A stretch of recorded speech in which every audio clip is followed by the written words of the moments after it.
Šodien arī piedzīvojam ļoti lielu Dieva žēlstību, ka neesam vēl pa galam. Patiesībā daudziem no mums jau sen vajadzēja būt pa galam. Bet Dievs ir žēlīgs un viņš dod iespēju pēc iespējas neignorēt savu vājumu, neignorēt savu grēku, neignorēt savu vājumu, atkarību, neslēpt to, neakstīties ar to, neuztvert to viegliprātīgi. Nedomāt savā prātā, es izkļūšu atkal ārā, un es izkļūšu atkal ārā, un es izkļūšu atkal ārā. Bet vienu dienu neizkļūsi, un to mēs redzam. Viņš pamodās, un viss, un Dieva spēks viņu bija atstājis. Un viņš kļuva kā parasts cilvēks, bez spēka. Ienaidnieks ienāca, sasēja viņu un aizveda. Un viss, un balle beigta. Bet tā nebija pirmā reize, un tā nebija otrā. Tas bija daudzas reizes.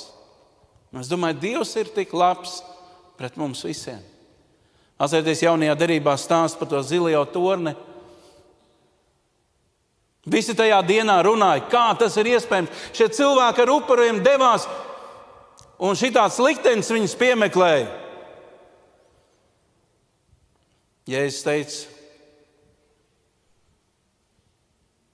viņš pat neielaidās šajās jaunajās ziņās.